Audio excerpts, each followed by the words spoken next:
Wouldn't Tony have a crew? Wouldn't he have a protectors, etc., that you often see in movies where there's a guy in jail and he's got a paid protector? Oh, yes, he would have had supporters.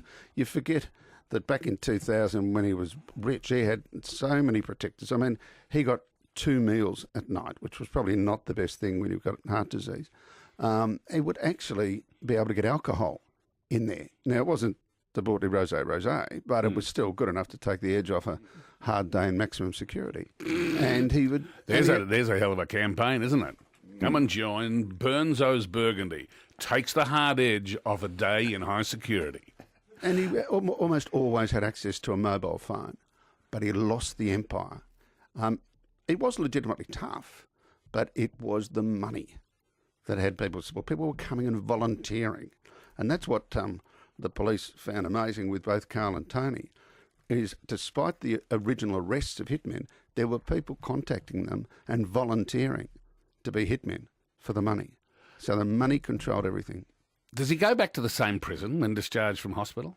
Well, for him, assuming he recovers, he will then probably revert back to maximum security, solitary confinement, which is, I mean, Tony's life is in jail is just terrible. I mean, it's he would wake up, he normally would have some porridge, and about 11 o'clock, 10:30, he'd have lunch, which was normally a white egg omelette on wholemeal toast, and then 2 or 2:30 in the afternoon would be dinner, which was a tin of tuna and some brown rice, and then he'd be locked up. That was when he was in lockdown, and that went on. Like being in jail.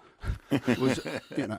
Yeah. You think what you will be doing at 2:30 in the afternoon, and I will guarantee you it will not be a tin of tuna and brown rice. It will not be, for Burnside at least. And what would he? What time would he go to bed? I mean, what's he do after he's had his tuna and dried brown rice? Well, this is the maximum security lockdown. He'd be back in his cell.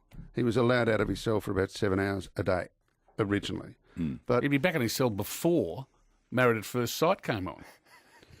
Well, he'd be in bed before Marriage at First Sight came on. And he was certainly telling people a few years ago that he could feel his brain atrophying. And that was, they knocked off a mobile phone because he was putting bets on. But it wasn't big money, but it was actually to keep his interest going and so on. I mean, it's an extraordinary story when you remember that one of his early drug busts was when the house in Down Street blew up. And that was a Mokbel lab, and that was 78 million. I mean, remember, this bloke, he bought a yacht and sailed to Greece. The story of Tony is quite remarkable. I don't know whether this is the last chapter. Sly, brilliant stuff. Go and get the Olivetti and, whack out the next brilliant story. And give those number plates back to their rightful owner, please. Where did the number plates come from? Hold them up for Matthew Cram. He wants to put them online. Sly has Tony Mokbel's number plate.